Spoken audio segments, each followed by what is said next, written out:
Pernah nggak sih ngerasa punya ide yang brilian banget, tim udah kerja keras, pas diluncurin, malah gagal.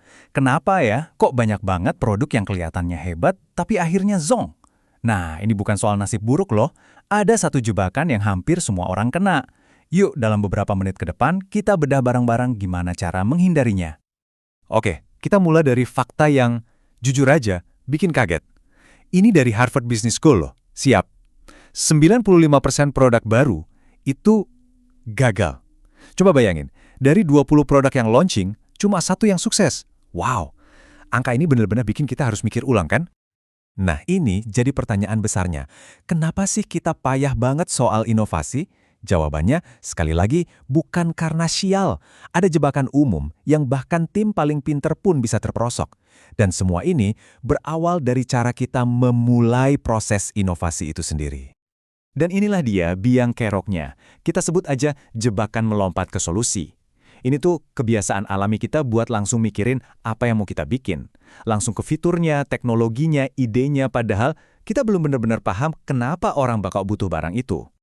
Penulis Ashmauria bilang, kita ini seringnya jatuh cinta sama solusi, bukan sama masalahnya. Masuk akal sih, ya kan? Ide kita sendiri pasti rasanya paling keren. Tapi saking semangatnya, kita jadi lupa nanya hal paling dasar. Sebenarnya masalah apa sih yang mau kita beresin?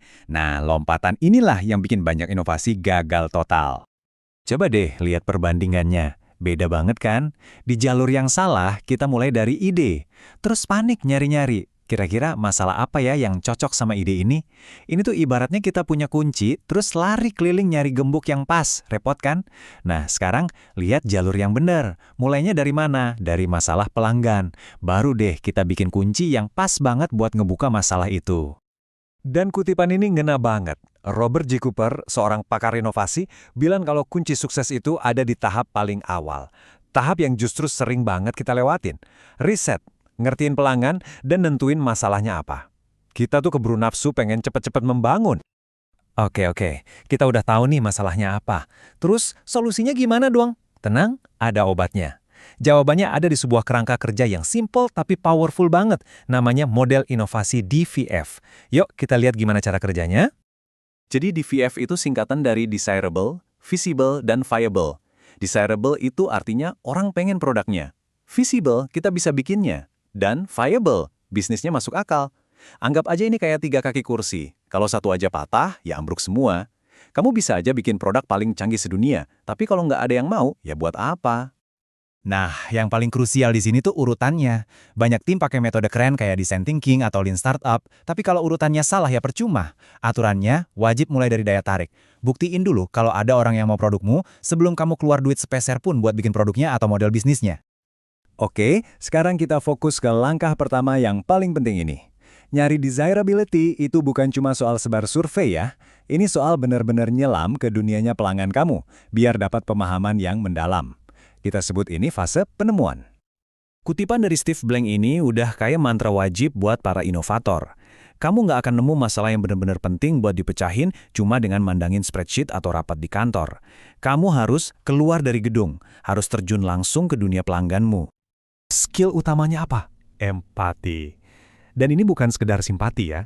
Ini soal benar-benar ngerasain frustrasi mereka, ngelihat dunia dari kacamata mereka. Nah, pas kamu udah paham banget perjuangan mereka, disitulah ide inovasi yang sesungguhnya muncul. Terus, gimana caranya biar bisa empati? Gampang, pakai aja kerangka simpel ini. 1. Jadilah pelanggan. Rasain sendiri deh masalahnya. 2. Bersama pelanggan. Amati dan ajak ngobrol mereka di tempat mereka biasa beraktivitas. 3. Belajar tentang pelanggan. Ngobrol sama orang-orang yang paling tahu tentang mereka, misalnya para ahli di bidangnya. Nah, kita udah mau sampai di akhir nih. Intinya, perubahan paling penting yang harus kamu lakuin itu bukan soal taktik, tapi soal perubahan fundamental di cara berpikir kamu. Ini dia poin utamanya. Udah, stop terobsesi sama ide besar berikutnya. Mendingan kamu terobsesi buat membangun sebuah mesin inovasi yang mulainya dari masalah pelanggan, digerakin sama empati, dan diuji lewat eksperimen. Kalau prosesnya benar, produk yang bagus bakal ngikutin dengan sendirinya. Jadi, saya mau tinggalin satu pertanyaan buat kamu renungin. Saat ini, kamu lagi jatuh cinta sama solusi kamu atau sama masalahnya pelanggan kamu? Jawaban dari pertanyaan ini yang bakal nentuin kamu ada di jalur 95% yang gagal atau di jalur 5% yang sukses.